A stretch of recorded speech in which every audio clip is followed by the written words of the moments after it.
All right, scrolling on down, next we have forms, a whole bunch of forms, and these are ones that are fillable forms. Many of these have really pretty well been described already when I talked about the admissions procedures and application procedure stuff.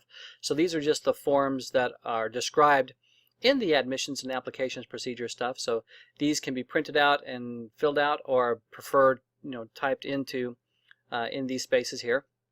If you do handwrite these things out, please, please, please, my poor old eyes, I don't see very well like I used to. Whine, whine, whine.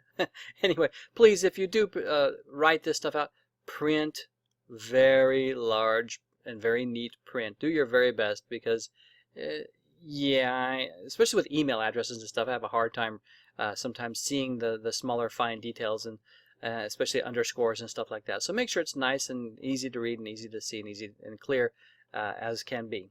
Some of these forms are going to be put separate on the website actually, so you may not see all of these, but basically you'll see in some way, shape, or form have to go through some of these things. There's the keyword forms. Learn it, love it. And then here's the clinical site visit forms. Yay, again, as I mentioned earlier, there's two forms. One for you.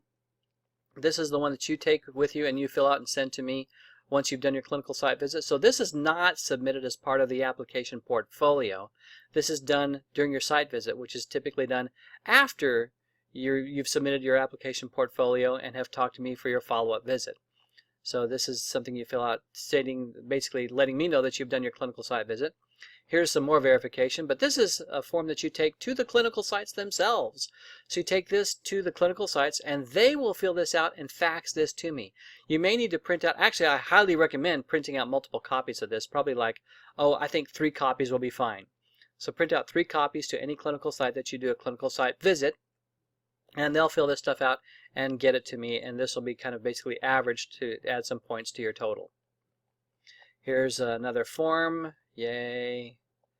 And here's, I mentioned earlier, the health form, the tasks that we have involved. So be sure to read very carefully over this information, and then there's lengthy descriptions of the skills and tasks that you'll need to be able to do. Of course, I don't see this as a complete and comprehensive list. This is just things that kind of are first and foremost, but there may be some other health issues or considerations other than stuff that is listed here. And again, if you have any questions or concerns about your ability to perform the tasks, anything at all, then we need to get those things identified ahead of time and addressed ahead of time. Then there's the application checklist. Let me give you another keyword right now, though. Let's see. Next keyword: Apple. A-P-P-L-E. Okay, so application checklist. This is something that you do not. I don't know why that's there. There we go. Okay. All right, pardon the interruption there. This is for your personal use. Do not mail this form. This is not part of the application portfolio. This is really just a way for you to kind of print out and in a physical way keep track of the stuff that you've submitted.